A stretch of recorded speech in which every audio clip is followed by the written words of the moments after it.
Chapter 77. What the hell is going on here?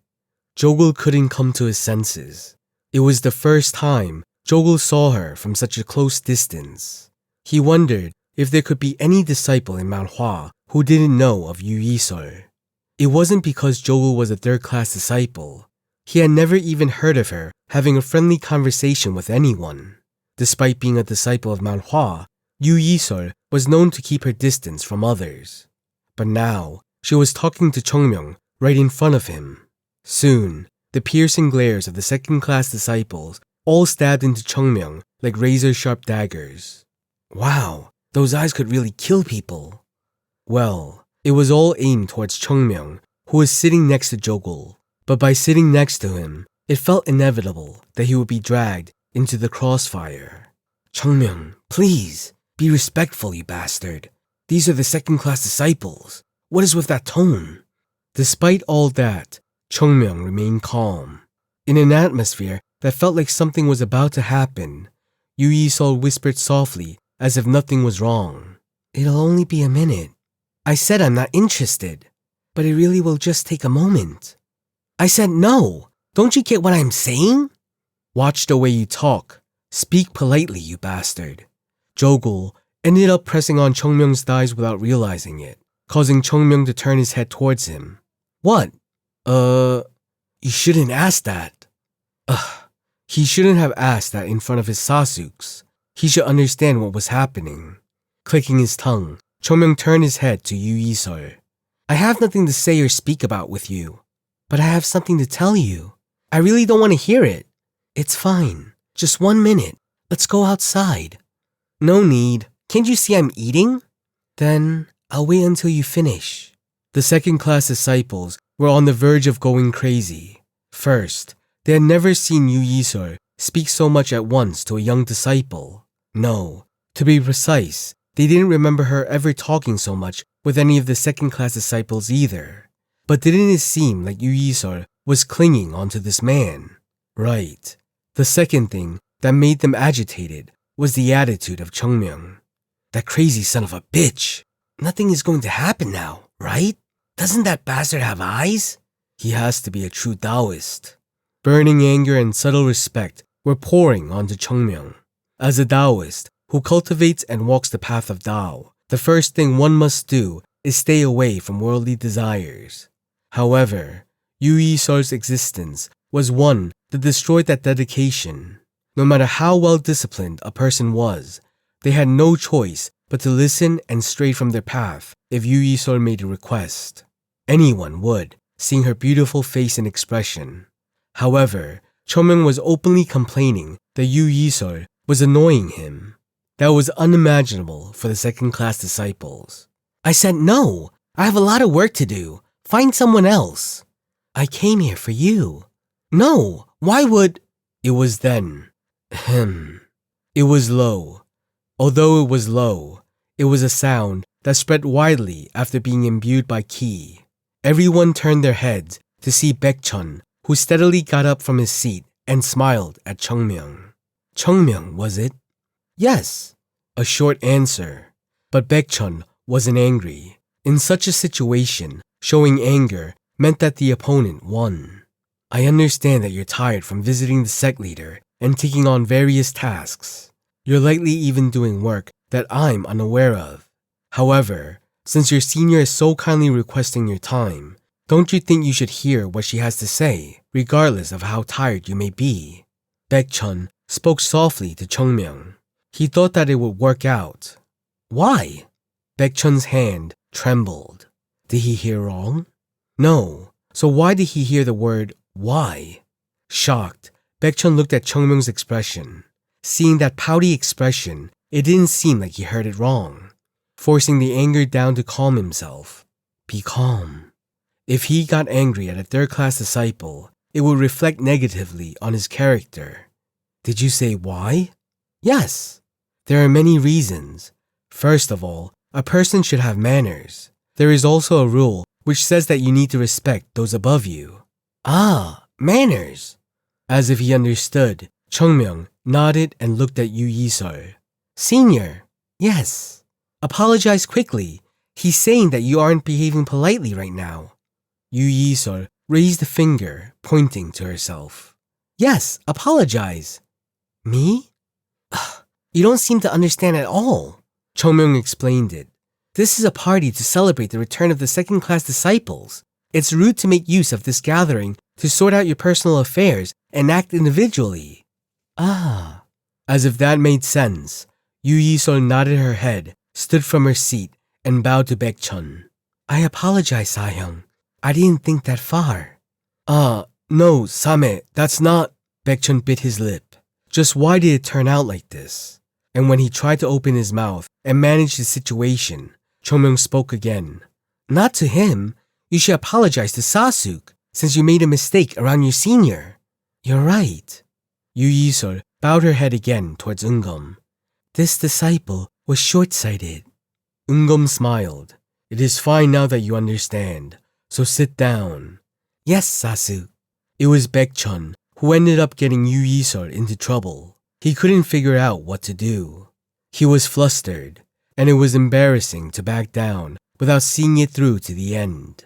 Aren't the second and third class disciples looking at Baek Chun in anticipation of what he would say? How could he sit back down when so many were watching him? It would turn him into a joke. He let out a low, empty cough a couple of times and looked at Chongmyung. Oh no, I need to stop him. Jogul and Yoonjong looked at each other. It was hard to beat Chongmyung with a sword, but it was even harder to beat him with words. This guy had no sense of logic. He would resort to all sorts of sophistry and illogical things if it meant winning. If the conversation continued, Baek Chun might end up humiliated in front of them. So Chongmyung had to be stopped. Sasuk, congratulations on your return. Isn't today really great? Since the Sasuks have returned from training, it looks like we won't have any problems in the future.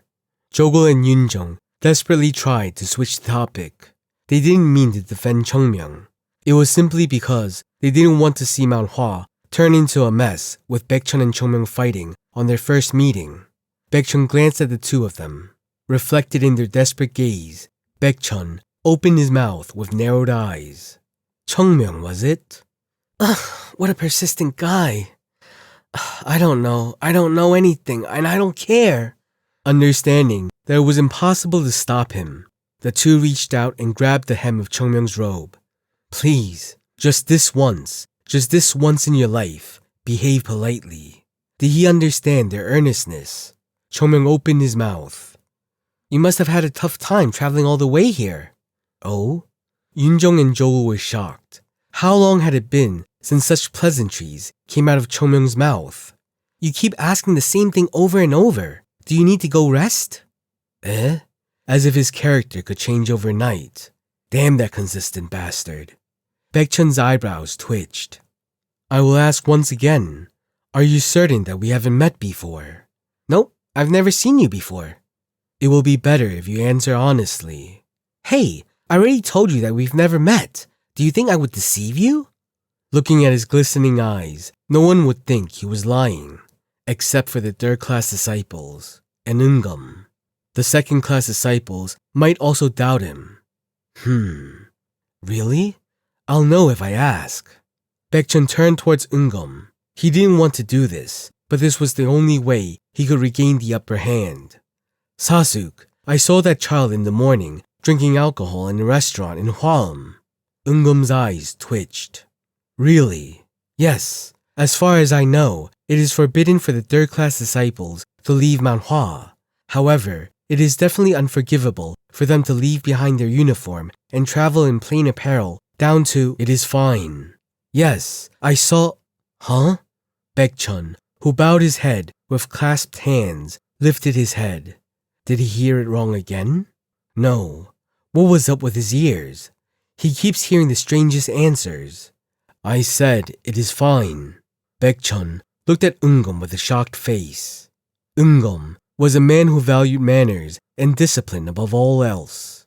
He wasn't strict simply because he was the head of the White Plum Blossom boarding house. His strict personality, which was sensitive to the rules, made him the head of the dorms. And such a person said that it was fine for a third-class disciple to go down Mount Hua even if it was against the rules.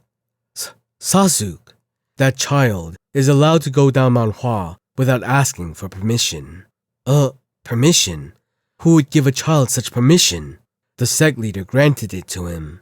Have you got an issue with that? Sect leader? Really?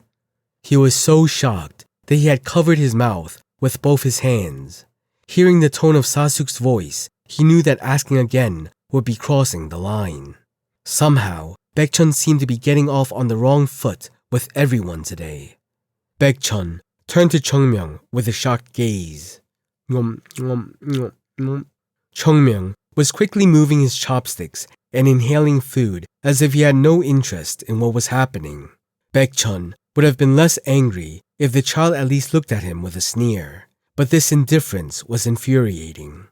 Baek Chun bit his lip. I'll see this through to the end.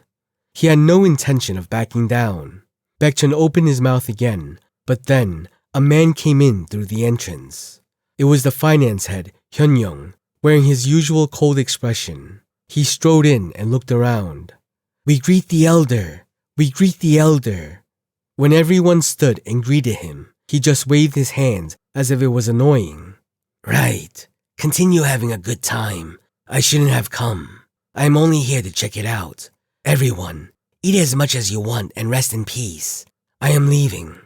Eungum, be sure to keep an eye on them so they don't play too much. Yes, Sasuke. Baek Chun, who was still standing, spoke. I have something to say to the elder. Hyun-young, who was about to walk out, turned and looked at him. What is it? I apologize, but I saw a third-class disciple drinking alcohol down at Hwaum today. Alcohol? Yes. Hyun-young's face contorted. A third-class disciple drinking? Are you sure you saw it with your own eyes? Definitely. He denies that it was him, but I surely saw correctly. Baek Chun slightly covered his face to hide the smile under his hands. It might seem impolite, but that child was the one who provoked him first, so he had to resort to something like this. Who is this disciple you saw? Baek Chun turned to Chungmyeong. He was pretending to be calm, but Baek Chun was sure that Chungmyeong was dying inside. Don't blame me for this. This is to set the rules straight in Mount Hua. The third-class disciple, Chungmyeong. Who? Chungmyeong, that one over there. When it comes to the elder, they couldn't know each of the third-class disciples by name, so Baek Chun pointed to the child. Hyun-young, who looked at Chungmyeong, frowned, then opened his mouth in irritation with anger rising up. What about it? Yes, that Chungmyeong drank. Huh? What about it? What?